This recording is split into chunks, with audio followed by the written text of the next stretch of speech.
انہوں نے موبائل اپنی بیوی کے سامنے کیا اور ایرس کی کہی بات دہراتے پوچھا۔ اس عورت نے جب تصویر دیکھی تو ایک پل کو چونک کر ان کی جانب دیکھا اور بے اختیار دوسری نظر ایرس پر ڈالی جہاں ان کی پشت نظر آ رہی تھی۔ وہ ساری بات سمجھ گئی تھی اور مختصر بات کرنے کے بعد چلی گئی۔ کچھ دیر انتظار کرنا پڑے گا کیونکہ ان کی تدریس کا وقت ہے، اس کے بعد ہی وہ آپ کا جواب دیں گی۔ میں باہر انتظار کر لیتا ہوں، ایرس نے گہری سانس لیتے کہا۔ مزید وقت کا سن کر اس کا دل اداس ہو گیا تھا، لیکن ایک تسلی تھی کہ شاید ایک اچھی خبر اس کی منتظر ہو جس کا وہ شدت سے انتظار کر رہا ہے۔ سراج صاحب کو کہہ کر وہ باہر تو آ گیا تھا، لیکن ایک پل بھی سکون کا سانس لینا مشکل تھا۔ ایک اضطراری کیفیت اس کے اندر اٹھ رہی تھی، اسے کسی نہ کسی طور پر خود میں سمیٹنے کی ناکام کوشش کر رہا تھا۔ وہ منزل کے بہت قریب پہنچ گیا تھا، لیکن بے شمار رکاوٹیں ابھی بھی تھیں۔ اگر وہ نیو یارک میں ہوتا تو یہ سب کروانا اس کے لیے کوئی مشکل نہیں تھا، لیکن یہ اس کا ملک نہیں تھا، اور دوسرا یہاں کے طریقے اور رسم و رواج سب مختلف تھے۔ اس نے سوائے انتظار کیے اور کوئی چارہ نہیں تھا۔ وہ بنا کسی کو پتہ چلے اور یہ سارے کام خاموشی سے کرنا چاہتا تھا، جس کے لیے اب اس کو انتظار ہی تو کرنا تھا۔ جیسے ہی وہ باہر آیا تو شفیق اور ڈونی اس کی جانب متوجہ ہوئے۔ دونوں کی نگاہوں میں اس کی گھبراہٹ وہ اچھی طرح بھانپ گیا تھا اور خاموشی سے ایک سائڈ پر چلا گیا۔ کچھ دیر تک وہ بتاتے ہیں، شاید وہ یہیں پر ہے، اس نے گردن سیدھی کرتے ہوئے مضبوط لہجے میں کہا۔ دل نہ جانے کیوں معمول کے مطابق نہیں دھڑک رہا تھا۔ منزل کے بہت قریب ہونے کے باوجود وہ خود کو بے بس محسوس کر رہا تھا۔ صاحب، اب ہمیں چلنا ہے یا ابھی؟ شفیق نے بات ادھوری چھوڑ دی کیونکہ ان کے تاثرات سخت اور اضطراری تھے۔ کچھ پل کے بعد وہ دوبارہ گویا ہوا۔ اگر آپ کہیں تو میں آپ لوگوں کی مدد کر سکتا ہوں، اس نے دوبارہ کہا تو ان دونوں نے چونک کر اسے دیکھا۔ کیسے؟ اگر آپ مجھے پوری بات بتائیں گے تو میں آپ کی کچھ مدد کر سکتا ہوں۔ اس جامعہ میں میری بیٹی بھی پڑھتی ہے۔ آپ لوگوں کو پک کرنے سے پہلے میں اسے یہاں ڈراپ کر کے گیا تھا۔ اس کی 2 گھنٹے کی کلاس ہے اور اس کے بعد چھٹی ہو جاتی ہے۔ تقریباً 1 گھنٹے سے زیادہ ٹائم ہو چکا ہے اور تھوڑا ٹائم باقی ہے۔ ہو سکتا ہے جسے آپ ڈھونڈ رہے وہ یہاں ہی ہو۔ تم نے پہلے کیوں نہیں بتایا؟ اس نے بے چینی سے استفسار کیا۔ آپ لوگوں نے کون سا پوچھا ہے؟ کچھ دیر میں وہ آ جائے گی، ہمیں بھی کافی دیر ہو گئی ہے اور اب تو اس کی چھٹی ہونے والی ہے۔ ہو سکتا ہے وہ آپ لوگوں کی کوئی مدد کر دے۔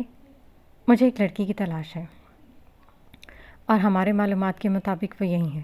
وہ میری دوست ہے لیکن وہ مجھ سے ناراض ہے، بس ہم مجھ سے ملاقات کرنا چاہتے ہیں۔ ایرس نے بات کی گہرائی میں جانے کے بجائے مختصراً بتایا۔ وہ کچھ حد تک اس کی بات سمجھ گیا تھا۔ تب تک آپ گاڑی میں بیٹھ کر انتظار کر لیں، باہر بہت زیادہ گرمی اور میں آپ لوگوں کے لیے ٹھنڈا پانی لاتا ہوں۔ یہ کہہ کر وہ چلا گیا تھا۔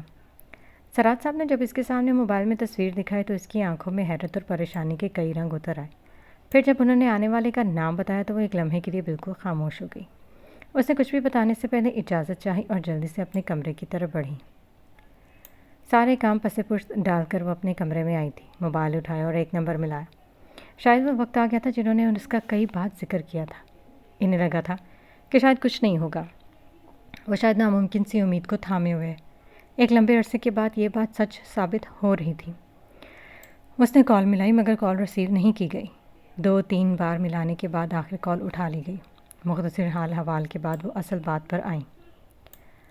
آپ کی بات بالکل سچ ثابت ہوئی ہے، وہ یہاں آ گیا ہے۔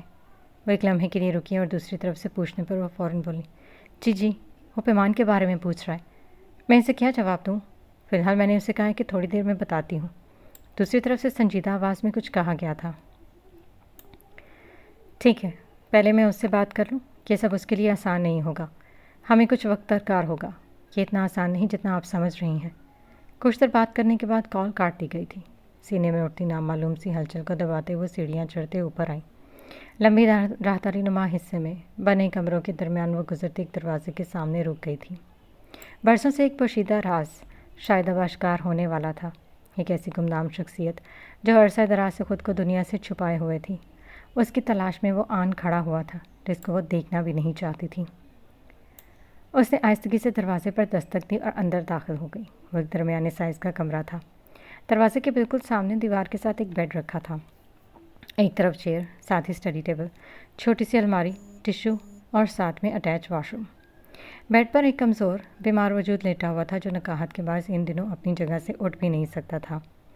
باریک کاٹن کی چادر اوڑھے، بازو آنکھوں پر رکھے اور ہاتھ میں پکڑے کاؤنٹر پر اس کی نحیف انگلیاں حرکت کر رہی تھیں۔ کمرے میں کسی کی موجودگی محسوس کر کے اس نے آہستہ سے بازو ہٹایا۔ سامنے کھڑے وجود کو دیکھ کر وہ اٹھنے کی کوشش کرنے لگی۔ لیٹی رہو، میں تمہارا حال احوال پوچھنے آئی ہوں، وہ نرمی سے کہتی اس کے قریب آئی۔ اس نے ہلکی جنبش سے بتایا کہ وہ بہتر ہے۔ وہ مزید قریب آئی اور نرم لہجے میں بولی تھی، میڈیسن چیک کی ہے، انشاءاللہ تم بہت جلد ٹھیک ہو جاؤ گی۔ وہ خاموش رہی، اپنی بیمار آنکھوں اور پسماندہ چہرے کے ساتھ وہ بس اسے تک رہی تھی۔ تم سوچ رہی ہوگی کہ پھر سے میں تمہیں تنگ کرنے آ گئی ہوں، دوستانہ انداز میں کہتے ہوئے مسکرائی، لیکن بیمار وجود پھر بھی کچھ نہ بولا، جیسے بولنے کی سکت ہی نہیں تھی۔ کچھ وقت انہوں نے اس کا حال احوال پوچھنے میں گزار دیا اور اس کے بعد وہ اصل بات پر آئیں۔ تم سے کوئی ملنے آیا ہے، ٹھہرے ہوئے لہجے میں کہتے ہوئے اس نے اس کی جانب دیکھا۔ اس کی آنکھوں میں ایک دم سوال ابھرا۔ کون؟ پرسوں سے نہ کوئی اس کا خیر خواہ تھا، نہ کوئی حال پوچھنے والا، اور نہ ہی وہ خود کسی کو اپنی زندگی کے بارے میں بتانا چاہتی تھی۔ وہ گمنامی کی زندگی میں مطمئن تھی۔ کیا تم نام جاننا چاہو گی؟ اسے ذہنی طور پر تیار کرنے کے لیے تمہید باندھی اور پھر آہستگی سے بولی، ایرس ابرام آیا ہے۔ اس کے چہرے کے تاثرات یکدم سخت ہو گئے، آنکھوں میں نفرت کی لہر سے دوڑ گئی۔ ایک ایسا نام جسے وہ سننا بھی نہیں چاہتی تھی، یاد کرنا تو بہت دور کی بات تھی۔ اس کا ذکر تک اسے تکلیف میں مبتلا کر دیتا تھا۔ اس کی مٹھیاں سختی سے بند ہو گئی، جیسے ضبط کے آخری مراحل طے کر رہی ہو۔ ہونٹ ہلکے سے کھلے لیکن لفظ بے جان ہو کر رک گئے۔ سانسیں بے ترتیب ہو گئی۔ وہ یقین نہیں کر پا رہی تھی کہ جو اس نے سنا وہ سب سچ ہے یا پھر اس کو سننے میں کچھ غلطی ہوئی ہے۔ وہ تم سے ملنا چاہتا ہے، وہ اس کے قریب آ کر آہستہ سے بولی۔ ابھی تو وہ تمہارا نام پوچھ رہا ہے، اگر میں ہاں کہہ دی تو؟ ایک پل کو وہ خاموش اور اس کی جانب دیکھتے پوچھا، کیا تم اس سے ملو گی؟ بات کرتے ہوئے اس نے اس کا ہاتھ دبا کر اپنائیت کا احساس دلایا تھا۔ اس نے زرد چہرہ لیے زور سے نفی میں سر ہلا۔ وہ کہنا چاہتی تھی کہ اس کا نام پسند نہیں کرتی، اس انسان سے ملنا تو دور کی بات ہے، لیکن آواز گلے میں پھنس کر رہ گئی، ہورن کپ کپ آ کر رہ گئے اور ماتھے کی نسیں ابھر آئی تھیں۔ اگر وہ یہاں تک آ گیا ہے تو پھر اس کے لیے مزید جاننا مشکل نہیں ہوگا۔ وہ دروازے کی طرف بڑھتی ہوئی بولی، جہاں تک مجھے لگتا ہے اسے یقین ہے کہ تم یہی ہو۔ دروازہ کھولتے وہ رکی اور دھیرے سے بولی، جو ہونا ہے وہ ہو کر رہے گا، تم جیسا چاہو گی ویسا ہی ہوگا۔ یہ کہہ کر وہ باہر نکل گئی۔ اس نے دوبارہ بازو آنکھوں پر رکھ لیا تھا، بے چینی کی اس کیفیت میں خود کو مضبوط کرنے کی کوشش کرتی رہی۔ وہ نہ صرف ذہنی طور پر تھکی ہوئی تھی بلکہ جسمانی نکاہت بھی حد سے زیادہ تھی۔ وہ بہت کچھ کہنا چاہتی تھی، بہت کچھ، لیکن نفس جیسے بکھر گئے تھے اور وہ خاموشی سے بے آواز بے بس پڑی رہی اپنی جگہ پر۔ چھٹی کے بعد جیسے ہی شفیق صاحب کی بیٹی باہر آئی، اس نے اپنے باپ کو دیکھا تو ان کی طرف بڑھی۔ وہ دونوں جو گاڑی میں بیٹھے ہوئے تھے فوراً باہر آئے۔ انہیں سمجھنے میں دیر نہیں لگی کہ یہی ان کی بیٹی ہے۔ وہ چلتے ہوئے ان کی جانب آئے تھے، اجلت میں انہیں مخاطب کیا تھا، آپ ان سے پوچھیں۔ وہ شفیق صاحب سے مخاطب تھا لیکن نظریں اس لڑکی پر تھیں۔ اس کی بے قراری حد سے بڑھ رہی تھی لیکن وہ پھر بھی خود کو نارمل ظاہر کرتے پوچھ رہا تھا۔ وہ لڑکی مکمل عبایا میں تھا، اس کی آنکھیں بمشکل دکھائی دے رہی تھیں لیکن اس کی نظروں میں جو الجھن اتری ایرس نے فوراً محسوس کر لی۔ کیا ہوا ابو، سب خیریت ہے؟ اس نے دونوں اجنبی مردوں کو دیکھ کر حیرانگی سے استفسار کیا۔ جی بیٹا خیریت ہے، اس صاحب نے میری گاڑی بک کروائی ہے، انہیں ایک لڑکی کی تلاش ہے جو اسی جامعہ میں پڑھتی ہے، کیا تم ان کی مدد کر سکتی ہو؟ کون سی لڑکی؟ اس لڑکی نے حیرت چھپائے بنا پوچھا تھا۔ ایرس نے فوراً موبائل نکالا اور کلک کرتے ہوئے پیمان کی تصویر اس کے سامنے کر دی۔ کیا آپ اسے جانتی ہیں؟ وہ پوری طرح اس کی جانب متوجہ تھے۔ لڑکی ایک دم ساکت ہو گئی اور تصویر کو غور سے دیکھا۔ وہ الجھن کا شکار ہو گئی۔ جس لڑکی کو وہ جانتی تھی وہ تو ہڈیوں کا ڈھانچہ بن چکی تھی، اس تصویر سے بہت مختلف۔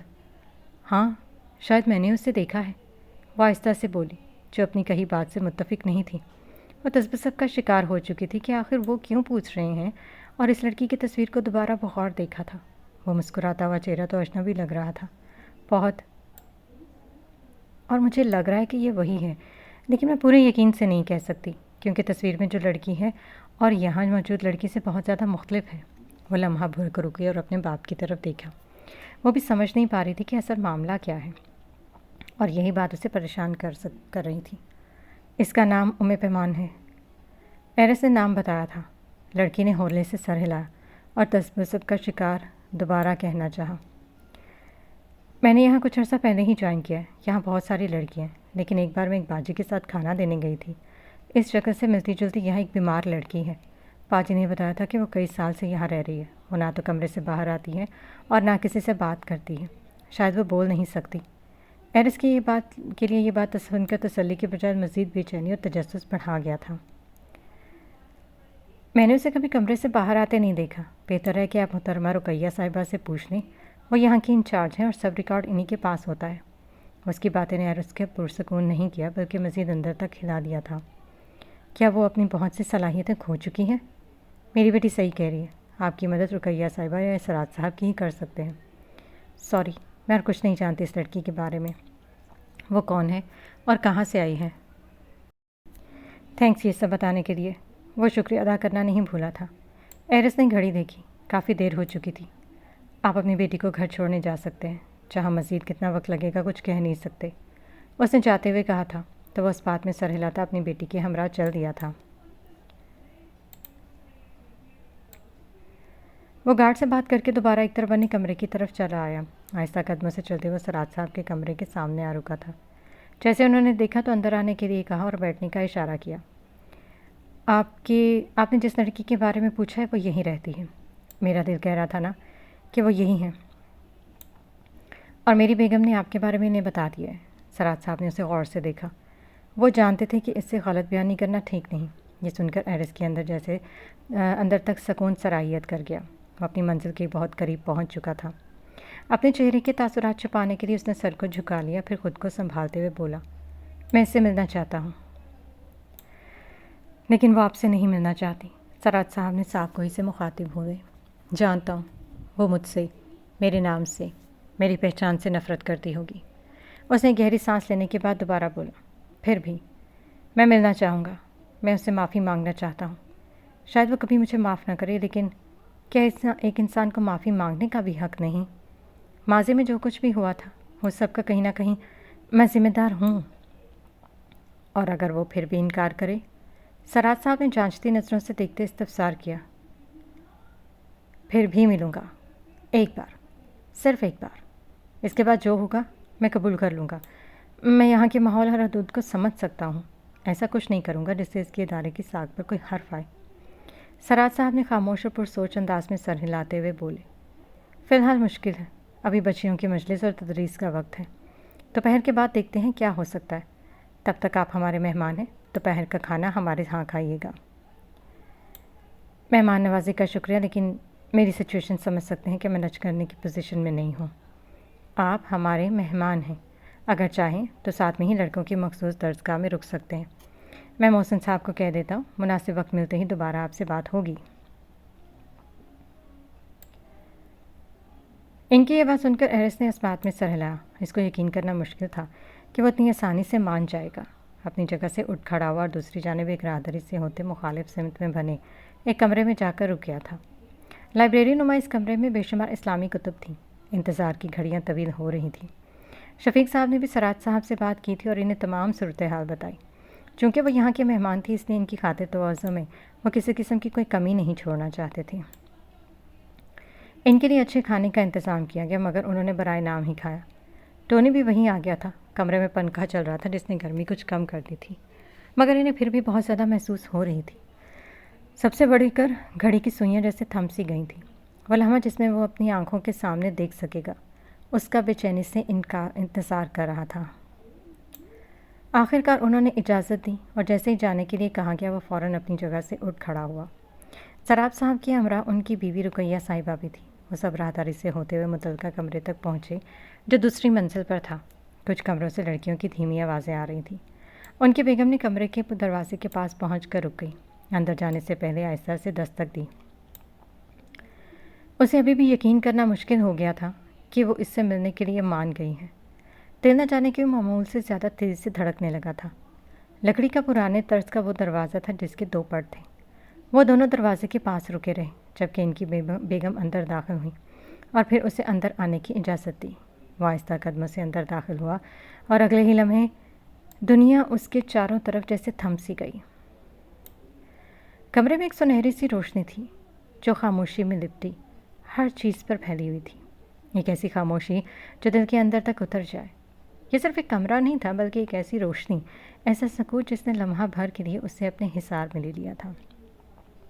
اندر داخل ہوتے اس نے نظریں جھکا لیں، ایک تو احترام کے باعث، اور دوسرا وہ خود کو یقین دلانا چاہتا تھا کہ جو کچھ وہ دیکھنے جا رہا ہے وہ حقیقت ہے، کوئی وہم یا خواب نہیں۔ آپ بات کر لیجئے، میں باہر ہی ہوں، یہ کہہ کر وہ باپردہ خاتون باہر چلی گئی۔ ان کے جاتے اس نے نظریں اٹھائیں اور سامنے موجود وجود کو دیکھا، جیسے کسی نے اس کا دل مٹھی میں بھینچ لیا ہو۔ اس کے چہرے کا رنگ یکدم بدل گیا، آنکھیں ساکت ہو گئیں۔ اسے خود کو یقین دلانا مشکل ہو گیا کہ سامنے بیٹھی وہی لڑکی ہے جسے وہ برسوں پہلے جانتا تھا، زندگی سے بھرپور، مگر آج اس کے سامنے جو وجود ہے وہ تو ہڈیوں کا ڈھانچہ بن گیا ہے۔ گوشت کی صرف ہلکی سی تہ، سرد نکہت چہرہ، دھنسی ہوئی کمزور آنکھیں، کندھوں اور سر پر پھیلا وہ ڈھیلا سا دوپٹہ۔ وہ اپنی جگہ سے ہل بھی نہیں سکا تھا، آنکھیں اسے حیرانی سے تک رہی تھیں، سانس لینا بوجھ لگ رہا تھا، قدم جیسے زمین میں پیوست ہو گئے، دل لمحہ بھر کو دھڑکنا بھول گیا۔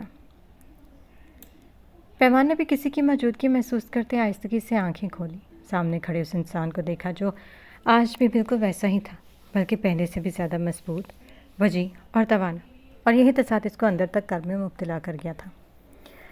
اس کے چہرے کے تاثرات لمحے بھر میں بدل گئے، اس کا نازک کمزور جسم لرز سا گیا تھا، آنکھوں میں نفرت کی چنگاریاں ابھر آئیں جو اس کے وجود کو ہی جلا ڈالیں گی۔ بولنے کی کوشش میں ہونٹوں پر زبان پھری مگر آواز پھر بھی نہ نکلی۔ اس کی موجودگی اس کے کرب میں مزید اضافہ کر رہی تھی۔ وہ اس سے ملنا نہیں چاہتی تھی، لیکن رقیہ صاحبہ کے مسلسل اصرار پر اسے ایک بار ملنے کی اجازت دینا پڑی۔ مگر یہ ایک بار کا ملنا اس کے لیے اذیت سے کم نہ تھا۔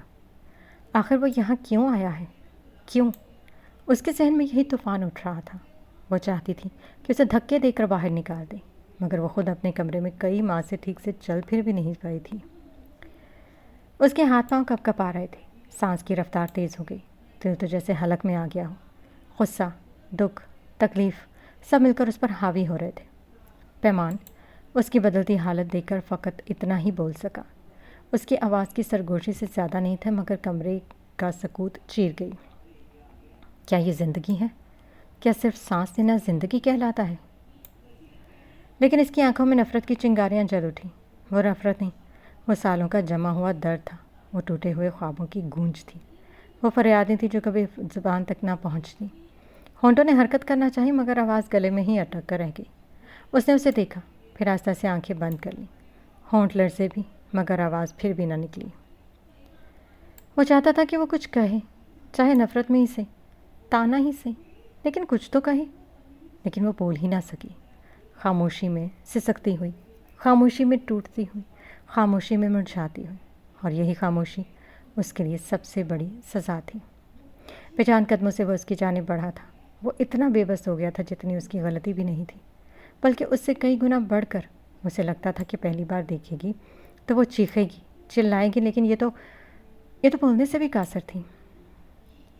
کیسی زندگی ہے جو وہ جی رہی ہے؟ اس کے اندر باہر ایک جنگ سی چھڑ گئی۔ سوالوں کا ایک انبار تھا جو ڈر اٹھانے لگا تھا اور جس کا جواب اس کے پاس نہیں تھا۔ نہ جانے کتنا وقت اور بیت گیا، تبھی دروازے پر دستک دینے کے بعد رقیہ صاحبہ اندر داخل ہوئی تھیں۔ وہاں مکمل خاموشی تھی، لیکن اس خاموشی میں بھی ایک ہلچل اور طوفان برپا تھا جو ان کی آنکھوں سے عیاں تھا۔ زبان کنگ اور الفاظ کہیں گم ہو گئے تھے۔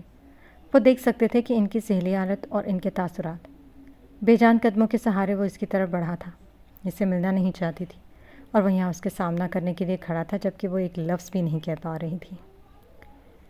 زندگی کے اس موڑ پر جب گہرے کرب میں مبتلا ہو اور کہنے کو بہت کچھ ہو لیکن زبان ہی گنگ ہو جائے، اسے تکلیف کی شدت کا اندازہ لگانا آسان نہیں ہوتا۔ اس کو دل و دماغ میں ہلچل سی مچ گئی، سوالوں کا انبار اس کے اندر شور مچانے لگے جس کا جواب اس کے پاس کہیں نہیں تھا۔ وہاں اس کا مزید رکنا مشکل ہو گیا۔ ایک پل کے بغیر اس کمرے سے تیزی سے نکلتا چلا گیا۔ اس حبسدہ کمرے میں اسے اپنا سانس بند ہوتا محسوس ہو رہا تھا۔ یوں لگ رہا تھا جیسے اپنا آپ ہی ایک بوجھ ہو جس نے اس کو بھی مفلوج کر کے رکھ دیا۔ سراج صاحب جو کمرے کے باہر کھڑے تھے جلدی سے اس کے پیچھے آئے۔ وہ بالکنی کے پاس جا کر رک گیا اور لمبے لمبے سانس لیتے خود کو کمپوز کرنا چاہا، لیکن یہ بات قبول کرنا اس کے لیے ناممکن تھی۔ جیسے ہی وہ قریب آئے تو ان سے مخاطب ہوا تھا۔ کیا ہوا ہے پیمان کو؟ سانسوں کے نام پر ایک وجود پڑا ہوا ہے یہاں پر۔ وہ یہاں کیوں ہے؟ اسے تو کسی ہاسپٹل میں ہونا چاہیے۔ کہ آپ لوگ اس کی سانسیں بند ہونے کا انتظار کر رہے ہیں؟ باہر آتے ہی وہ پھٹ پڑا تھا۔ اس کا علاج چل رہا ہے۔ سراج صاحب نے اس کی بات سن کر تحمل سے جواب دیا تو وہ ان کی بات کاٹتے ہوئے بولا، مجھے تو صرف اس کی سانسیں چلتی ہوئی محسوس ہو رہی ہیں، شاید وہ بھی کسی مشکل سے۔ یہ وہ لڑکی نہیں جسے میں جانتا تھا۔ یہ کہتے ان کی جانب دیکھا اور خود پر ضبط کرتے بولا، معذرت کے ساتھ میں اسے یہاں نہیں چھوڑ سکتا، مجھے اسے اپنے ساتھ لے کے جانا ہے۔ آپ اسے مزید یہاں نہیں رکھ سکتے، میں اسے اپنی آنکھوں کے سامنے یوں ختم ہوتے ہوئے نہیں دیکھ سکتا۔ آپ میرے ساتھ چلیں۔ اس کے برہم ہونے کے باوجود بھی انہوں نے تحمل کا مظاہرہ کرتے ہوئے کہا تھا۔ ان کے لہجے میں کچھ ایسا تھا کہ وہ چپ ہو گیا اور ان کے ہمراہ ان کے کمرے میں چلا گیا۔ آپ بتائیں کیا صورتحال ہے؟ ایسا کیا ہوا ہے کہ وہ ابھی تک بہتر نہیں ہوئی؟ مجھے اس کی ساری ڈیٹیل چاہیے، میں ابھی اسے ہاسپٹل میں ایڈمٹ کروانا چاہتا ہوں۔ آپ اسے اپنے ساتھ کہیں نہیں لے کے جا سکتے، انہوں نے ٹھہرے ہوئے انداز میں کہا۔ کیوں نہیں لے کے جا سکتا؟ کیا میں انتظار کروں کہ یہ جو سانسیں چل رہی ہیں وہ بھی بند ہو جائیں؟ وہ کہنا نہیں چاہتا تھا مگر کہہ گیا۔ اسے اپنے کہے گئے الفاظ پر پچھتاوا ہوا۔ میں پیمان کو حالات کے رحم و کرم پر نہیں چھوڑ سکتا۔ ایک بار اس کے ساتھ برا ہو چکا ہے، دوبارہ نہیں ہونے دوں گا۔ میں اسے زندگی کی طرف واپس لے کر آؤں گا، جو بھی ممکن ہوا کروں گا۔ اس نے مضبوط لہجے میں کہا، میں آپ کی کنڈیشن سمجھتا ہوں، لیکن یہ سب اس وقت ہی ممکن ہوگا جب وہ اپنا علاج کروانا چاہے۔ یہاں پر بھی اس کا بہت اچھے سے علاج چل رہا ہے، مجھے اسے اپنے ساتھ لے کر جانا ہے۔ اتنی گرمی ہے پنکھے کے سہارے اور اوپر سے اتنی بیمار ہے، کیسے علاج ہوگا؟ اس کا علاج چل رہا ہے اور سب سے بڑی چیز امید ہے جس کے سہارے انسان جیتا ہے۔ لیکن اگر کوئی جینے کی خواہش چھوڑ دے تو کوئی بھی ماہر ڈاکٹر یا بہترین ہاسپٹل بھی اس کا علاج نہیں کر سکتا۔ لیکن آپ تو بہت مہذب اور بڑا ادارہ چلا رہے ہیں، آپ کے لفظوں میں وہ تاثیر ضرور ہوگی جو اس کے دل کو بدل دے۔ کیا آپ نے بھی کوشش نہیں کی؟ بہت بار کی ہے، اور شاید یہی کوشش اسے زندہ رکھے ہوئے۔ تقریباً 2 سال تک تو وہ کوما میں رہی، سر پر چوٹ کی وجہ سے اس کی ذہنی حالت ٹھیک نہیں تھی۔ اسے ہم دوبارہ زندگی کی طرف لائے، لیکن پچھلے کچھ عرصہ سے کئی بیماریوں نے اسے گھیر لیا، وہ چاہ کر بھی خود کو سنبھال نہیں پا رہی۔ شاید ذہنی طور پر کچھ بہتر ہے، لیکن اس کے دل میں جینے کی تمنا۔ آپ ایک بار مجھ پر بھروسہ کریں، میں اسے دوبارہ زندگی کی طرف لے کر آؤں گا۔ اس نے پر یقین ہوتے ان کی جانب دیکھا۔ اس کے لہجے سے اس کی سچائی کا اندازہ ہو رہا تھا، پھر بھی وہ خاموش رہے۔ مجھے بہت کچھ جاننا ہے۔ پیمان یہاں کیسے آئی؟ اس کی ذمہ داری کس نے لی؟ ہر انسان کے بارے میں جس نے اس کی مدد کی۔ فی الحال ابھی ہم ان کے بارے میں آپ کو کچھ بتا نہیں سکتے، ان سے ہمارا رابطہ بھی مشکل سے ہوتا ہے۔ پیمان بیٹی ہماری ذمہ داری ہے اور جو ضروری ہے وہ ہم کر رہے ہیں، آپ بھی جلد بازی نہ کریں۔ سب سے اہم بات یہ ہے کہ وہ یہاں سے جانا نہیں چاہتی، نہ ہی کسی سے ملنا چاہتی۔ آپ زبردستی اسے اپنے ساتھ نہیں لے کر جا سکتے۔ اس انسان سے میں بعد میں بات کر لوں گا، لیکن ابھی میں اسے یہاں نہیں چھوڑ سکتا۔ آپ میری بات بھی تو سمجھیں۔ میری بیگم پیمان سے بات کریں گی، اس کا یہاں بھی اچھے سے علاج ہو رہا ہے۔ اگر وہ مان گئی تو ٹھیک، ورنہ آپ مجبور نہیں کر سکتے، انہوں نے واضح لفظوں میں جتا دیا تھا۔ وہ فقط انہیں دیکھ کر رہ گیا۔ قرض کی ادائیگی کا نوٹس آیا تھا اور اس نے گہرا سانس لیا۔ اس ماں کی قسط ادا کرنے کے لیے اس کے پاس مطلوبہ رقم تو موجود تھی، لیکن گھر کے اخراجات کا بوجھ وہ زیادہ تر نہیں اٹھا سکتا تھا۔ وہ پیسے بینک میں جمع کروانے کا سوچ ہی رہا تھا کہ اسے خانم لان کی کٹائی کے بعد اپنی باسکٹ میں تازہ پھلوں کی ٹوکری اٹھائی آتے ہوئے دکھائی دی۔ تم ابھی تک بینک نہیں گئے یا پھر آن لائن ہی پے کرو گے؟ انہوں نے باسکٹ سنبھالتے ہوئے سانس بحال کرتے پوچھا تھا۔ ان کا ارادہ گھر کے اندر جانے کا تھا مگر اسے دیکھ کر رک گئی تھیں۔ خود ہی چلا جاؤں گا، آن لائن ٹرانسفر بھی کر سکتا ہوں، لیکن جانا بہتر ہے، اور ویسے بھی آگے مجھے ایک اور جگہ بھی جانا ہے، تو ایک ساتھ 2 کام ہو جائیں گے۔ اس نے بالوں کو پیچھے کرتے کہا اور ان کے ہمراہ چل دیا۔ گھر کے اندر داخل ہوتے ہی وہ کچن کی جانب بڑھا اور پانی کا گلاس لا کر خانم کو تھمایا جو باسکٹ کو کچن کی شیلف پر رکھ رہی تھی۔ وہ ایک شاندار خوبصورت جدید سہولیات سے آراستہ وسیع و عریض گھر تھا جس کے اصل مکین یہاں مستقل نہیں رہتے تھے، وہ صرف چھٹیوں میں آتے یا جب کوئی کام ہوتا۔ اس کی دیکھ بھال کی ذمہ داری انہی پر تھی۔ میں یہ باغ سے تازہ پھل چن کر لائی ہوں، انہوں نے باسکٹ کی جانب اشارہ کیا جس میں سیب اور خوبانیاں دکھائی دے رہی تھیں۔ تمہارے پاس قسط کے پیسے تو ہیں نا؟ انہوں نے پانی کا گلاس پینے کے بعد ایک طرف رکھتے ہوئے استفسار کیا۔ جی۔ اس کے جواب پر انہوں نے اپنے بیٹے کی جانب غور سے دیکھا جس کے چہرے پر فکر اور پریشانی کی گہری لکیریں نمایاں تھیں۔ اور کتنی قسطیں رہ گئی ہیں؟ یہ وہ سوال تھا جو ہر بار قسط ادا کرنے کے وقت پوچھا کرتی تھی، اور اس نے ہمیشہ کی طرح ایک لمحے کو ٹھہر کر ان کی طرف دیکھا، جیسے یہ سوال اسے ہر بار نیا لگتا ہو۔ ابھی کچھ سال لگیں گے، آہستہ آہستہ سب ہو جائے گا، اس نے خود سے زیادہ اپنی ماں کو تسلی دیتے ہوئے کہا۔ حازم بیٹا، وہ تو انشاءاللہ ہو جائے گا، لیکن اگر تم اس پیشکش پر غور کرو تو تمہیں اس کی منہ مانگی قیمت مل جائے گی۔ انہوں نے نرمی سے بات شروع کی تو اس نے فوراً بات کاٹ دی۔ مجھے اپنی عرضی نہیں بیچنی، میں کتنی مرتبہ آپ کو بتا چکا ہوں، اور اس سے بھی جو یہ خریدنا چاہتا ہے۔ اس کا لہجہ یکدم سخت ہو گیا تھا۔ اپنی حالت دیکھیے، کتنے سالوں سے تم یہ قسطیں ادا کر رہے ہو، یہ سلسلہ ابھی کئی سال تک چلے گا۔ جب تمہیں ذہنی اور دلی سکون ہی نہیں تو اس سب کا کیا فائدہ؟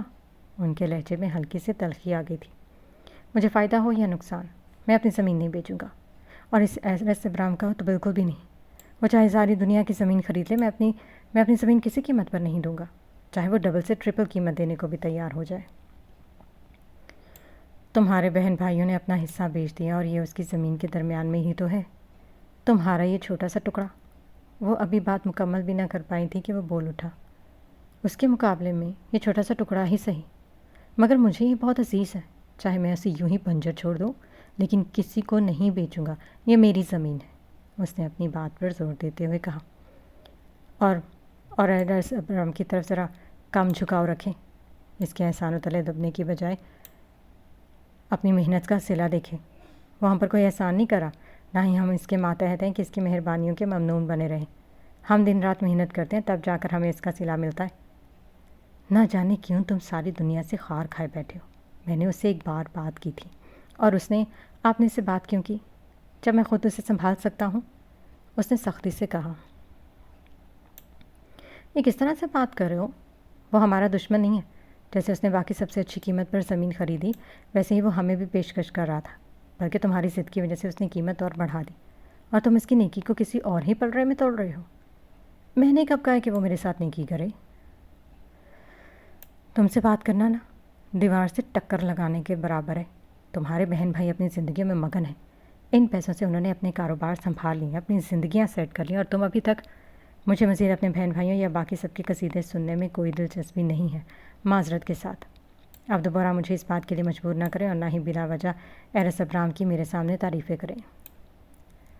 میں جو کر رہا ہوں مجھے کرنے دیں، جو بھی مسئلہ ہوگا میں خود ہی نمٹ لوں گا۔ یہ کہتے وہ اپنی جگہ سے اٹھ کھڑا ہوا۔ اس کا چہرہ غصے سے سرخ اور سیاہی مائل ہو چکا تھا۔ اس پر موجود بدنما داغ اور بھی نمایاں ہونے لگے تھے۔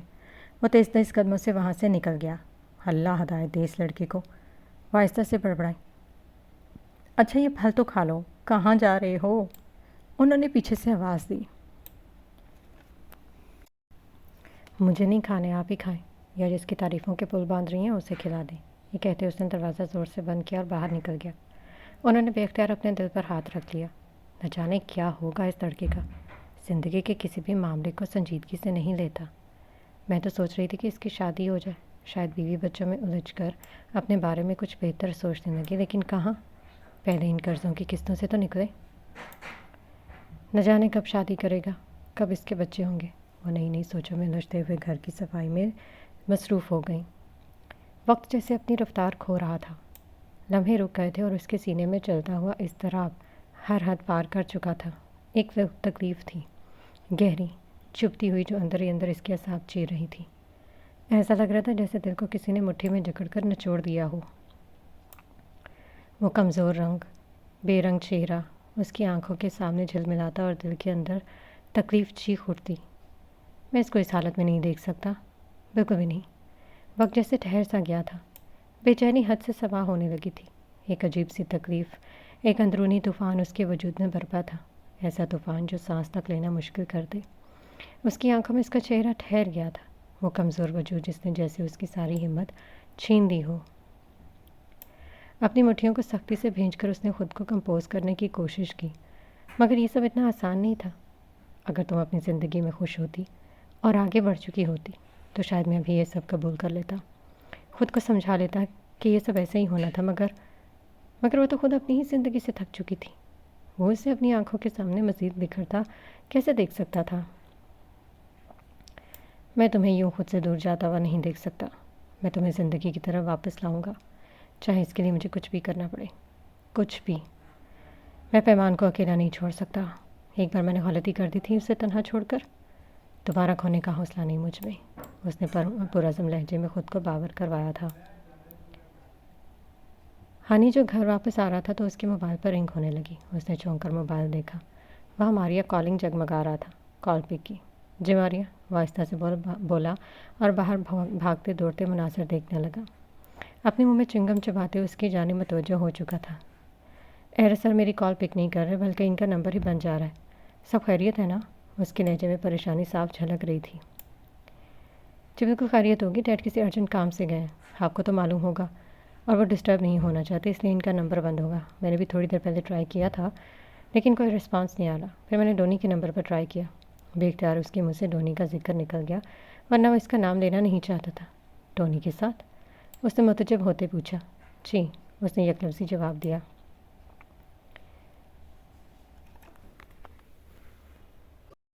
ڈونی تو کافی عرصے سے یہاں پر نہیں ہے، تو وہ ان کے پاس گئے ہیں پاکستان؟ اس کے لہجے میں اشتیاق صاف جھلکنے لگا۔ وہ ایک ایک لفظ ٹھہر ٹھہر کر بول رہی تھی۔ یہ تو ڈیڈی بہتر بتا سکتے ہیں، لیکن انہوں نے ذکر کیا تھا کہ وہ ان سے ملیں گے، آپ کو اتنا پریشان نہیں ہونا چاہیے۔ وہ بات ختم کرنا چاہتا تھا۔ یہ میری ذمہ داری ہے، ان سے کانٹیکٹ میں رہوں۔ سارا شیڈیول تیار ہے اور میں نے ان کو آگاہ بھی کیا تھا۔ یہاں بہت زیادہ اہم پروجیکٹس ہیں، مختلف میٹنگز کرنی تھی، کچھ اسپانسرز اور پروڈیوسر سے ملاقات بھی تھیں۔ اب میں انہیں کیا جواب دوں؟ وہ جیسے خود سے ہی مخاطب تھی۔ اس کے لہجے میں تنفر اور پریشانی کا امتزاج صاف جھلک رہا تھا۔ اب یہ آپ کا کام ہے کہ آپ نے باقی سب کچھ کیسے مینیج کرنا ہے، اس نے لاپرواہی سے کندھے اچکاتے کہا، لیکن دوسری جانب ماریا کے ماتھے پر شکنیں ڈالے مخاطب ہوئی تھی۔ میں اپنا کام بہتر جانتی ہوں، لیکن ان کا یوں اچانک موبائل بند ہونا میرے لیے پریشان کن تھا۔ اس نے تم سے بات کی۔ اس نے اپنے لہجے کو نارمل رکھنے کی کوشش کی، مگر کہیں نہ کہیں تشویش ابھی بھی جھلک رہی تھی۔ میں نہیں جانتا کیا معاملہ ہے، باقی ڈیڈ آئیں گے تو آپ سے بات کریں گے، انہوں نے ہی بتایا ہوگا، لیکن میرا خیال ہے انہیں چند روز لگ سکتے ہیں۔ ان کی غیر موجودگی میں آپ سب کچھ ہینڈل کر لیں یا پھر پوسٹ پون کر دیں۔ یہ کہتے ایک لمحے کو رکا اور دوبارہ گویا ہوا۔ میرے دوست کی کال آ رہی ہے، بائے۔ اس سے پہلے کہ وہ مزید کچھ کہتی، فوراً ٹک سے فون بند کر دیا گیا اور وہ اپنے سیل فون کو دیکھ کر رہ گئی۔ ایسا بھی کیا ارجنٹ کام تھا جس کے بارے میں آگاہ کرنا ضروری نہیں سمجھا؟ اس نے اس کی ساری ڈیٹیل چیک کی۔ اسے سمجھ نہیں آیا کہ آخر وہ پاکستان کرنے کیا گیا ہے، کیا جو خبریں گردش کر رہی ہیں وہ واقعی سچ ہیں؟ اس کے دل نے تلخی سے سوال کیا خود سے، آخر اس میں ایسا کیا ہے جو کسی اور کی جانب وہ متوجہ نہیں ہوتا، جس کے لیے سب کچھ چھوڑ کر اس کے پیچھے نکل پڑا؟ کتنی لڑکیاں ہیں جو اس پر مرتی ہیں، جس کا وہ کرش رہ چکا ہے، ابھی بھی بے شمار جو اس کی ایک ادا پر فدا ہو جاتی ہیں، جنہیں اس کا دو ٹوک رویہ بھی سٹائل لگتا ہے، لیکن وہ نکلا ہے تو اس لڑکی کے پیچھے جسے وہ قابل ذکر بھی نہیں سمجھتی تھی۔ خداوند بھی ہے کیسے کیسے لوگوں کو نوازنا ہے، وہ تنفر سے سوچے بغیر نہ رہ سکی۔ سپہر نے اپنے پر پھیلانے شروع کر دیے، مخالف سمت میں ہوا چلنے لگی تو شام کے سائے بھی پھیلنے لگے اور سورج کی حدت بھی قدرے کم ہو گئی تھی۔ لوگوں کی چہل پہل میں اضافہ ہو گیا تھا۔ جو لوگ گھروں میں محصور ہو گئے تھے وہ دوبارہ روزمرہ کے کام انجام دینے کے لیے باہر گلی بازاروں میں گھوم پھر رہے تھے۔ اس نے سراج صاحب سے دوبارہ بات کرنے کا سوچا اور ان سے ملنے بھی گیا تھا، لیکن انہیں کہیں ایک ضروری کام سے جانا پڑا تو وہ وہیں رک کر ان کا انتظار کرنے لگا، جیسے ہی وہ پہلے ہی اس سے ملے تھے۔ وہ دونوں آمنے سامنے بیٹھے ہوئے تھے۔ کمرے میں پنکھے کی مخصوص آواز اور اس کی ہوا سے ہر چیز میں ہلکی سی ارتعاش پیدا ہو رہی تھی۔ میں پیمان کو اپنے ساتھ لے کر جانا چاہتا ہوں، اس نے دو ٹوک بات کرنے کا فیصلہ کیا۔ اس کی بات پر سراج صاحب نے بھویں سکیڑ کر اسے دیکھا۔ میں اسے اکیلا نہیں چھوڑ سکتا، ایک دفعہ میں غلطی کر چکا ہوں، لیکن اب دوبارہ نہیں۔ اس کا ذہنی بلکہ جسمانی علاج بھی کروانا میری ذمہ داری ہے، اس نے اپنی بات پر زور دیتے ہوئے واضح انداز میں آگاہ کیا تھا۔ لیکن وہ آپ کے ساتھ نہیں جانا چاہتی، آپ ایک ہی بات پر اصرار نہ کریں تو کیا میں اسے حالات کی رحم و کرم پر چھوڑ دوں، جب اس کے لیے ہر طرح کا ٹریٹمنٹ مہیا کر سکتا ہوں؟ میں اپنی آنکھوں کے سامنے اسے ختم ہوتا ہوا نہیں دیکھ سکتا۔ اس کے لہجے میں غیر معمولی شدت تھی۔ وہ جا کر بھی اسے چھپا نہیں پا رہا تھا، نہ جانے کیوں اس کے معاملے میں وہ خود پر قابو نہیں رکھ پاتا تھا، چاہے وہ نفرت ہو یا اب محبت۔ علاج اس کا یہاں بھی ہو سکتا ہے، یہاں بہترین معالج موجود ہیں۔ اس نے بات کاٹی۔ بالکل ہوں گے، لیکن میں اسے یہاں اکیلا نہیں چھوڑ سکتا، اور ایک لمبے عرصے تک میرا یہاں رہنا مناسب نہیں۔ میں خود کو میڈیا یا کسی کی نظروں میں آئے بغیر اس کی ٹریٹمنٹ کروانا چاہتا ہوں۔ اس کی آواز ایک لمحے کو لرزی، پھر مضبوط ہوئی۔ دیکھیے ایرس ابراہم صاحب، آپ میری بات نہیں سمجھ رہے۔ آپ کی بات علاج تک ٹھیک ہے، لیکن آپ اسے کس تعلق سے اپنے ساتھ رکھنا چاہتے ہیں؟ اس کا لہجہ بہت واضح اور دو ٹوک تھا۔ ماتھے پر شکنیں ڈالی، آنکھیں سکیڑے ہوئے وہ ان کی بات کا مطلب سمجھنے کی کوشش کرنے لگا، اور پھر وہ سمجھ بھی گیا تھا، لیکن انہیں قائل کرنا مشکل لگ رہا تھا، انسانیت کے ناطے۔ اس لیے اس نے درمیانی راستہ اختیار کرتے ہوئے کہا تھا، میں نے تعلق کا پوچھا ہے، انسانیت کے ناطے تو آپ یہاں بھی مدد کر سکتے ہیں۔ میں اسے پسند کرتا ہوں، اس نے ٹھہرے ہوئے انداز میں پہلی بار کسی کے سامنے یوں اقرار کیا تھا۔ میں اسی تعلق کے ذریعے اس کی کیئر کروں گا اور اسے زندگی کی طرف واپس لے کر آؤں گا۔ اس کا تمام علاج، چاہے وہ ذہنی ہو یا جسمانی، ہر تکلیف، ہر درد میں سنبھالوں گا۔ میں آپ کی بات سمجھ گیا ہوں، لیکن مسئلہ وہی ہے کہ آپ کس تعلق کی بنیاد پر اسے اپنے ساتھ رکھنا چاہتے ہیں۔ سراج صاحب نے دوبارہ اپنی بات دہرائی۔ وہ چند لمحوں کے لیے خاموش رہا۔ ان کی بات کا وہ مطلب بھی بخوبی سمجھ گیا تھا، اور پھر سنجیدگی سے بولا تھا، اگر آپ کا لفظ تعلق سے مراد شادی ہے تو میں اس کے لیے بھی تیار ہوں۔ لمحے بھر میں فیصلہ کرتے اس نے انہیں آگاہ کیا تھا۔ آپ کو میری بات سمجھ آ گئی؟ پھر کچھ سوچ کر کہنے لگے، بیٹا، آپ ہمارے دین سے شاید ابھی صحیح طرح واقف نہیں۔ محض شادی ہو جانا کافی نہیں۔ آپ کا دین کیا ہے، میں یہ بھی جاننا چاہوں گا۔ میں ہر مذہب کا احترام کرتا ہوں، لیکن میں نے کوئی مذہب نہیں اپنایا۔ میں ایتھسٹ، منکر خدا ہوں۔ اس نے صاف کوئی سے جواب دیا تاکہ کوئی ابہام نہ رہے۔ ایتھسٹ، انہوں نے سب سے یہ لفظ دہرایا تھا، اپنی جگہ سے تھوڑا آگے کو جھکتے ٹھہرے ہوئے انداز میں بولے، دیکھو بیٹا، میں تمہاری تمام باتیں سمجھ رہا ہوں، اور مجھے یقین ہے کہ تم اس بچی کے لیے اچھا ہی چاہتے ہوگے، مگر ہمارے دین کے کچھ اصول ہیں جسے ہر مذہب میں ہوتے ہیں، جن سے تجاوز نہیں کر سکتا۔ جب معاملہ دو زندگیوں اور ایمان کا ہو تو ایمان سب سے بڑھ کر ہے۔ ہمارا مذہب کسی مسلمان لڑکی کو غیر مسلم لڑکے سے شادی کرنے کی اجازت نہیں دیتا، یعنی نکاح نہیں ہو سکتا۔ ایک مسلمان لڑکی جب کسی لڑکے سے شادی کرتی ہے تو اس کا مسلمان ہونا ضروری ہے۔ کسی غیر مسلم سے شادی کرنے کی صورت میں نہ تو اسلام میں اس کے نکاح کی کوئی شرعی حیثیت ہے اور نہ معاشرے میں، یہ زنا کے زمرے میں آتا ہے۔ سراج صاحب نے قدر تفصیل سے سمجھایا تھا۔ ان کی انگلش بھی اچھی تھی، جو آسانی سے ہر بات سمجھ میں آ رہی تھی۔ ایرس کے اندر جیسے کچھ ٹوٹا تھا، مگر وہ خاموشی سے سنتا رہا۔ سراج صاحب مزید بولے، نکاح کرنا سنت ہے، پاکیزہ عمل، ہم اسے لوگوں کی خواہشوں کی وجہ سے بدل نہیں سکتے۔ پیمان اگر کسی سے شادی کرنا چاہے تو لڑکی کا مسلمان ہونا لازمی ہے، کوئی کتنا ہی اچھا کیوں نہ ہو، دین کی حدود وہیں رہے گی۔ چند لمحے خاموشی کے بعد ایرس نے گہری سانس لی اور پرسوز لہجے میں پوچھا تھا، اگر میں مسلمان ہو جاؤں تو کیا وہ میری زندگی میں واپس آ جائے گی؟ جی بالکل، ہو سکتا ہے آپ لوگوں کا نکاح۔ اس کے چہرے کی جانب دیکھتے بولے، اسلام قبول کرنا محض زبان سے اقرار نہیں ہے، بلکہ اس کے لیے آپ کو دل سے اسلام ماننا ہوگا، اللہ کی وحدانیت پر یقین اور رسول صلی اللہ علیہ وسلم کو اللہ کے آخری پیغمبر مانتے ہوئے سچے دل سے ان کی تعلیمات پر عمل کرنا ہوگا۔ اسلام کی تعلیمات کے بارے میں کسی قسم کی کوئی بھی گنجائش نہیں ہونی چاہیے۔ اس کی جانب دیکھتے ہوئے انہوں نے واضح کہا تھا، جو بغور ان کی ہر بات کو سن رہا تھا اور کچھ توقف کے بعد دوبارہ گویا ہوئے، پھر بھی سب سے اہم فیصلہ ام پیمان کا ہوگا، وہ آپ کے مسلمان ہونے پر آپ سے شادی کرتی ہے یا نہیں، کیونکہ ہمارے دین میں ایسے معاملات میں کسی بھی قسم کی زبردستی اور جبر نہیں۔ ان کے نرم لہجے اور وقار کے ساتھ کئی باتوں پر اس بات میں سر ہلا دیا تھا۔ میں اسے منا لوں گا، اور میں کافی حد تک اسلام کے بارے میں جانتا بھی ہوں، لیکن اس کو قبول کرنے کا کبھی میں نے سوچا نہیں تھا۔ آپ کی نیت صرف نکاح تک کی نہیں ہونی چاہیے، بلکہ اس کو خلوص دل سے ماننا، اس پر یقین کرنا اور اس کے مطابق اپنی زندگی گزارنا ہوگی۔ اللہ تعالیٰ آپ کے لیے آسانی پیدا کرے، انہوں نے نرم لہجے میں سمجھاتے ہوئے کہا تھا۔ میں آپ کی بات سمجھ گیا ہوں سراج صاحب، یہ سب کچھ شاید ایسے ہی ہونا تھا۔ وہ اتنا ہی کہہ سکا۔ وہ بھی بات ہی کر رہے تھے کہ اچانک اذان کی آوازیں ہر جانب گونجنے لگی اور انہوں نے اپنی بات ترک کر دی۔ خاموشی سے اذان سننے لگے۔ وہ اتنا تو جانتا تھا کہ مسلمان اذان کے وقت خاموش ہو جاتے ہیں۔ وہ کافی حد تک اس مذہب کے بارے میں جانتا تھا، لیکن کبھی ارادہ نہیں کیا تھا کہ وہ بھی اس مذہب کو اپنائے گا۔ اسے اپنی بات یا اپنے فیصلے پر کسی بھی طرح کا کوئی پچھتاوا نہیں تھا، یہی بات اس کے لیے سب سے اہم تھی۔ اسے کسی قسم کے شک اور وسوسہ محسوس نہیں ہوا تھا۔ اس کی چھٹی حص جیسے سب اچھا ہونے کا اشارہ دی رہی تھی۔ اس نے اسے بلا جھجک یہ سب دل سے ماننے پر آمادہ کر لیا تھا۔ اذان مکمل ہوئی تو وہ چند لمحوں کے لیے بیٹھا رہا، جیسے ہر لفظ کی گونج اس کے دل میں بیٹھ گئی ہو۔ اس کے دل میں ایک عجیب سا سکون اور امید کا ملا جلا احساس پیدا ہو گیا تھا۔ اسے یقین ہو گیا تھا کہ جو فیصلہ وہ کرنے جا رہا ہے وہ صرف دل کی آواز پر مبنی ہے، یہ نہ کہ کسی دباؤ یا خوف پر۔ وہ اٹھا اور اپنی پوزیشن سیدھی کی، دل میں عزم کی روشنی کے ہمراہ۔ وہ یہ بھی جانتا تھا کہ آگے کا راستہ آسان نہیں ہوگا، لیکن اس کے لیے سب کچھ قربان کرنے کی طاقت اس میں موجود تھی۔ اپنے دلی سکون کے لیے، پیمان کے لیے، اس کی حفاظت اور خوشی کے لیے وہ سب کر سکتا تھا۔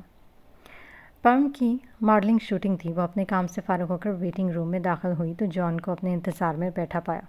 اسے حیرت ہوئی تھی کیونکہ پچھلے کچھ عرصے سے ان کے درمیان ایک انجانا سا فاصلہ پیدا ہو گیا تھا۔ وہ ایک دوسرے کے کاموں میں مداخلت بھی کم ہی کرتے تھے، جیسے خاموشی نے ان کے رشتے میں جگہ بنا لی ہو۔ مگر آج وہ خود اسے لینے آیا تھا، اس لیے اس نے بھی کوئی اعتراض نہیں کیا اور خاموشی سے اس کے ساتھ چلنے کے لیے تیار ہو گئی۔ اچھا نہیں لگا کہ میں تمہیں پک کرنے کے لیے آیا؟ اس نے گاڑی سٹارٹ کرتے مسکراتے پوچھا۔ اگر سچ کہوں تو تھوڑا عجیب لگا، اس نے سیدھے سادے انداز میں جواب دیا، نظریں اپنے نیل پینٹ پر جما دیں۔ کیونکہ تم مجھے پہلے جیسی توجہ نہیں دے رہے اور نہ ہی میں تم سے کسی خاص قسم کی توقع کر رہی تھی، لیکن اب تم آئے ہو تو اچھا لگ رہا ہے۔ مصروفیات بہت زیادہ بڑھ گئی ہیں اور پھر انسان وقت کے ساتھ بدل بھی جاتا ہے۔ انسان بدل جاتا ہے لیکن محبت نہیں، پرم نے اس کی بات کاٹتے کہا۔ اس کی آواز میں ہلکی سی چبھن تھی۔ اور شاید اب تم مجھ سے بیزار بھی ہو گئے ہو۔ اس کے یوں کہنے پر اس نے بغور اس کے چہرے کو دیکھا مگر کوئی جواب نہ دیا۔ اس کی یہی خاموشی پرم کو اندر ہی اندر کاٹنے لگی اور اس کے چہرے کے تاثرات سخت ہوتے چلے گئے۔ تمہاری خاموشی میں ہی تمہارا جواب ہے۔ میں زندگی کے معاملات کو تمہاری طرح اتنا پریکٹیکل ہو کر نہیں سوچتا۔ کیا یہ ضروری ہے کہ ہم ساری زندگی ایک ہی شخص کے ساتھ؟ وہ جملہ ادھورا چھوڑ گیا۔ تم کہنا کیا چاہتے ہو؟ کہ تم بور ہو گئے ہو یا وہ ہمارے رشتے میں تمہارے لیے کوئی دلچسپی نہیں رہی؟ اس نے دانت پیستے ہوئے استفسار کیا۔ میں اس وقت کوئی بورنگ بحث نہیں کرنا چاہتا، اس نے قدرے اکتائے ہوئے انداز میں کہا۔ میرا موڈ اچھا ہے اور اس موضوع پر ہم بعد میں بات کریں گے۔ وہ اسے گھور کر رہ گئی۔ کیا محبت سے بھی انسان بیزار ہو سکتا ہے؟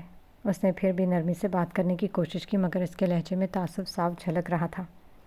ہاں ہو سکتا ہے، اس نے بے نیازی سے جواب دیا، کیونکہ ہر انسان ایک جیسا نہیں ہوتا۔ جیسے پیمان اور ایرس دونوں الگ مزاج کے ہیں، مختلف ماحول میں پڑے بڑے، ہمارے نیچر میں زمین آسمان کا فرق ہے۔ میں اس کی طرح ہر وقت جذباتی نہیں رہ سکتا اور نہ ہی میں کسی ایک کے پیچھے اپنی زندگی برباد کر سکتا ہوں۔ وہ آئی اور چلی گئی۔ پھر وہ پیمان کی طرف متوجہ ہوا۔ اب وہ بھی اس کی زندگی میں نہیں ہے۔ وہ رکا، پھر مزید بے رحمی سے بولا، دنیاداری کا تقاضا یہ ہے کہ انسان حقیقت پسند بنے اور اپنے ارد گرد موجود لوگوں کو دیکھے، نہ کہ کسی غیر حقیقی چیز کے انتظار میں اپنی زندگی کے خوبصورت لمحے ضائع کرے، کیونکہ وہ اٹریکشن کو محبت کا نام نہیں دیتا جیسے تم دیتے ہو۔ پرم نے فوراً جواب دیا، اٹریکشن وقتی ہوتا ہے، ختم ہو جاتا ہے، جبکہ محبت ایک مستقل نہ ختم ہونے والا جذبہ ہے جسے تم شاید کبھی سمجھ نہیں سکتے۔ ٹھیک ہے، اسے اٹریکشن ہی کہہ لو۔ اس نے کندھے اچکائے، اور مجھے محبت کی گہرائی میں کوئی دلچسپی نہیں۔ میں ایک بورنگ زندگی نہیں گزار سکتا۔ وہ خاموشی سے اسے دیکھتی رہی جو اپنے ہی الفاظ سے اپنی کمزوریوں کا دفاع کر رہا ہو۔ وہ ایک اچھی لڑکی تھی، سب سے الگ، اس نے قدرے سنجیدہ لہجے میں کہا۔ میں نے مسلم گرل سے دل سے دوستی کرنی چاہی، بے شک وہ ہمارے پلان کا حصہ تھی۔ اگر ضرورت پڑتی تو میں اسے اپنی گرل فرینڈ بنانے کی طرف بھی مائل ہو سکتا تھا، لیکن حالات ہمارے خلاف ہو گئے اور آخر میں اس نے خود کو ہی ختم کر لیا۔ اس کے لہجے میں معمولی سا تعصب تھا، اسے بھی اپنی زندگی میں آگے بڑھ جانا چاہیے تھا۔ پرم نے اس کی بات سنی مگر کہا کچھ نہیں۔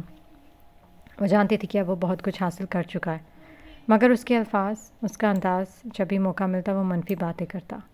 وہ کچھ کہنا چاہتی تھی، بلکہ بہت کچھ، مگر خود کو روک لیا۔ اس وقت اسے صرف سکون چاہیے تھا اور اس کے ساتھ وہ سکون فی الحال ناممکن لگ رہا تھا۔ پیمان کی طبیعت کچھ حد تک بہتر تھی اور اثر کی اذان جیسے ہی اس نے سنی تو آہستہ سے اپنے بستر سے اٹھ کر باتھ روم کی جانب بڑھ گئی۔ اچھے سے وضو کیا۔ میڈیسن کا اثر تھا کہ وہ اب کچھ بہتر محسوس کر رہی تھی۔ جائے نماز بچھائی اور خشوع و خضوع کے ساتھ عصر کی نماز ادا کی۔ جب سے اس شخص کو دیکھا تھا اس کے دل میں عجیب سی بے چینی پیدا ہو گئی تھی، مگر نماز ادا کرتے ہی جیسے ایک اطمینان دل میں اترتا چلا گیا۔ اس نے دعا کے لیے ہاتھ اٹھائے، مگر نہ جانے کیوں اپنے لیے کچھ بھی مانگ نہ سکی۔ وہ جانتی تھی کہ وہ اپنے ساتھ بہت غلط کر رہی ہے، لیکن چاہ کر بھی خود کو سب سے الگ نہیں کر پا رہی تھی۔ لب کپ کپا رہے تھے مگر لفظ حلق سے باہر نہیں نکل پا رہے تھے۔ کتنی دیر وہ ہاتھوں کو گھورتی رہی، پھر آہستہ سے اپنی جگہ سے اٹھی اور کمرے میں موجود اس بڑی الماری سے قرآن پاک اٹھایا اور دوبارہ جائے نماز پر آ کر بیٹھ گئی۔ قرآن پاک کو کھول کر پڑھنے لگی، پھر ایک آیت پر آ کر جیسے رک گئی۔ ترجمہ: اور ہم ضرور تمہیں آزمائیں گے، کچھ خوف، بھوک، مالوں، جانوں اور پھلوں کی کمی سے، اور صبر کرنے والوں کو خوشخبری دے دو۔ یہ لفظ پڑھتے ہی وہ ٹھہر سی گئی، آنسو جیسے آنکھوں میں خشک ہو چکے تھے، مگر دل بے حد بوجھل تھا۔ وہ سب کچھ اللہ کے سپرد کر چکی تھی۔ وہ جانتی تھی کہ سب اسی کا دیا ہوا ہے اور واپس لینے پر بھی قادر ہے۔ ہر چیز نے اس کی طرف لوٹ کر جانا ہے۔ یہ اس کے لیے ایک مشکل وقت ہے، ایسی آزمائش جس نے اس کا سینہ چیر کر رکھ دیا تھا، مگر وہ صبر کرنا سیکھ چکی تھی۔ اسے یاد تو آتی تھی، بہت یاد آتی تھی، مگر وہ ہر بار میرے لیے اللہ ہی کافی ہے کہہ کر اپنے دل کو تسلی دیتی۔ وہ نہیں جانتی تھی کہ اب اس کی زندگی میں کیا ہونے والا ہے۔ وہ تو بس اس کمرے میں ہی رہ کر تمام زندگی گزار دینا چاہتی تھی، لیکن وہ واپس آ گیا تھا جس نے خاموش ندی جیسی زندگی میں بھاری پتھر پھینک کر ہلچل مچا دی تھی۔ اس پتھر نے گہرائی تک پہنچنے تک لہروں کی صورت میں ہر سو بے چینی پھیلا دی تھی۔ دوبارہ سے اسے کمزوری محسوس ہونے لگی، جیسے بخار پھر سے اپنی گرفت مضبوط کرا۔ اس نے قرآن پاک بند کر کے ایک طرف رکھا اور سست روی سے بیڈ پر آ بیٹھی۔ ہاتھ میں پکڑا ہوا کاؤنٹر آہستہ آہستہ ایک ایک ہنسی عبور کر رہا تھا۔ باہر سے ہوا کے جھونکے آ رہے تھے جس سے کھڑکی کے پردے ہولے ہولے ہل رہے تھے۔ آرام کے غرض سے وہ دوبارہ بیڈ پر آ کر لیٹ گئی اور بے مقصد ہی چھت کو گھورے جا رہی تھی۔ تبھی دروازے پر دستک ہوئی۔ اس نے کروٹ لے کر کمزور سی نگاہ دروازے کی طرف ڈالی، دل میں دعا کی ہے کہ جو بھی باہر ہے وہ واپس چلا جائے۔ تبھی رقیہ صاحبہ نرم مسکراہٹ چہرے پر سجائے اندر داخل ہوئیں اور سلام کیا تھا۔ اس نے ہلکی سی جنبش سے جواب دیا۔ عصر کی نماز پڑھ لی آپ نے؟ اس کے قریب آتے اس کا ماتھا چیک کرنے لگی۔ ان کی آواز میں نرمی اور خلوص لہجے سے آیا تھا۔ پیمان نے کوئی جواب نہیں دیا، بس چپ چاپ انہیں دیکھتی رہی۔ بخار بہت کم ہے، شام کو ڈاکٹر آ کر چیک کرے گا، انشاءاللہ بہت جلد ٹھیک ہو جاؤ گی۔ وہ اس کے قریب بیٹھ گئی اور نرمی سے اس کا کمزور ہاتھ اپنے ہاتھوں میں لے لیا، تو اس نے اپنے پنجرہ نما ہاتھوں کو دیکھ کر نظریں جھکا لیں۔ زندگی بہت عجیب ہے نا، رقیہ صاحبہ نے دھیرے سے کہا۔ ہم جو چاہتے ہیں اکثر اس کے برعکس ہوتا ہے، کیونکہ یہاں زندگی آزمائشوں کے لیے ہے۔ انسان یہاں اپنی مرضی یا خواہش نفس کے لیے نہیں آیا۔ ہر انسان کا ایک خاص مقصد ہوتا ہے۔ ہر انسان زندگی کے مختلف مراحل سے گزرتا ہے، بظاہر تکلیف دہ، مگر اصل میں یہی راستے ہمیں مضبوط کرتے ہیں۔ یہ کہتے ہوئے وہ ایک پل کو رکی، پھر اس کی طرف دیکھتے آہستہ سے بولی، تم مجھے بہت عزیز ہو، باقی بچیوں کی طرح، اور یہاں جتنے بھی لڑکیاں ہیں وہ سب مجھے اپنی بچیوں جیسی عزیز ہیں۔ میں نے ہمیشہ تمہارے لیے بہتر سے بہترین کی دعا کرتی رہی ہوں۔ پیمان نے نگاہیں جھکائے رکھی۔ میں نہیں جانتی کہ جو میں کہنے جا رہی ہوں وہ تمہارے لیے بہتر ہے یا نہیں، انہوں نے آہستہ سے کہا اور اس کی جانب دیکھنے لگی، لیکن اللہ سے اچھی امید رکھنی چاہیے۔ یہ کہتے ہوئے وہ ایک پل کو رکی اور دوبارہ گویا ہوئی۔ اس نے تمہیں ایک ذریعہ بنایا، وہ ممکن انصار تمہارے لیے اسلام قبول کرنے کو تیار ہے۔ پیمان نے چونک کر ان کی طرف دیکھا۔ اس کی آنکھوں میں نفرت، کرب اور حیرت کے ملے جلے تاثرات اود کر آئے تھے۔ میں نہیں جانتی کہ اس کی نیت کیا ہے، مگر سرات صاحب کہہ رہے ہیں کہ اس کے لہجے میں سچائی ہے۔ وہ خود کو بدلنا چاہتا ہے۔ دلوں کا حال اللہ بہتر جانتا ہے، اور اگر واقعی وہ بدل گیا تو اس کا اجر بھی اللہ دے گا۔ تم اس کی زندگی میں ایک ادنا سا مہرہ نہیں ہو، بلکہ تم ایک راستہ ہو، ایک سبب ہو۔ تم کسی انسان کو برے راستے سے پلٹنے کا ذریعہ ہو۔ پیمان کی آنکھوں میں نمی اترنے لگی تھی۔ تمہیں اپنی زندگی بے مول لگتی ہوگی، وہ جیسے اس کے دل کا حال جانتی تھی، لیکن اللہ نے تمہیں بے مقصد نہیں بتایا۔ تمہاری زندگی میں انشاءاللہ بے شمار خوشیاں بھی آئیں گی اور بے شمار راحتیں بھی۔ اس کی بات سے سن کر پیمان خود پر ضبط کرنے کی ناکام کوشش کرنے لگی۔ اس نے بولنا چاہا، وہ بہت کچھ کہنا چاہتی تھی۔ اسے اس شخص پر اعتبار نہیں۔ ایک بار اس نے اعتبار کیا تھا، لیکن اس نے بری طرح سے نہ صرف اس اعتبار کو توڑا بلکہ اس کو بھی توڑ کر رکھ دیا تھا۔ اس نے اپنے ہاتھ کو رقیہ صاحبہ کے ہاتھ سے چھڑانے کی کوشش کی۔ ان کی ساری باتیں بجائیں لیکن وہ اس موضوع پر بات نہیں کرنا چاہتی تھی۔ نفی میں سر ہلاتے اس کی ساری بات سمجھتے ہوئے انکار کرنا چاہا۔ وہ جانتی تھی کہ وہ کس بات کے لیے قائل کرنا چاہتی ہیں۔ اگر وہ اتنا سب کچھ کر رہا ہے تو اس کا کیا مقصد ہوگا؟ وہ انجان نہیں تھی۔ وہ اس پر اعتبار نہیں کرنا چاہتی تھی، نہ ہی اس شخص پر ذرا سا بھی بھروسہ تھا۔ اگر اتنے عرصے بعد وہ یہاں آیا ہے تو اس کے پیچھے بھی کوئی خاص مقصد ہوگا، ورنہ وہ کسی پر یوں مہربان نہیں ہوتا۔ یہ سب سوچتے ہوئے جلدی سے اس کے ہاتھ سے اپنا ہاتھ پیچھے کھینچ دیا۔ دوسری طرف کروٹ بدل کر لیٹ گئی۔ یہ اس بات کا اشارہ تھا کہ اسے اس موضوع پر کوئی بات نہیں کرنی، اس انسان کا تو ذکر بالکل بھی نہیں۔ اپنے کانوں پر ہاتھ رکھ لیے تاکہ کچھ سن بھی نہ سکے۔ اسے کچھ نہیں سننا تھا۔ اس شخص سے کوئی سروکار رکھنا نہیں چاہتی تھی۔ رقیہ صاحبہ اپنی جگہ سے اٹھ کھڑی ہوئی۔ مزید بات کرنا ان کو اذیت میں مبتلا کرنے کے مترادف تھا، اس لیے وہ خاموش ہو گئی۔ چند پل کھڑی دیکھتی رہی، پھر آہستہ سے چلتی ہوئی کمرے سے باہر چلی گئی۔ وہ اچھے سے سمجھتی تھی وہ تو اس کو دیکھنے کی بھی روادار نہیں تھی، بجا کہ کسی بھی قسم کا تعلق بنانا۔ نفی میں سر ہلاتے وہ خود کو یقین دلا رہا تھا۔ ایسا نہیں ہو سکتا، نہ ہی ایسا وہ سوچ بھی سکتی ہے۔ وہ اس کی زندگی میں کہیں بھی نہیں ہے اور نہ ہی آ سکتا ہے۔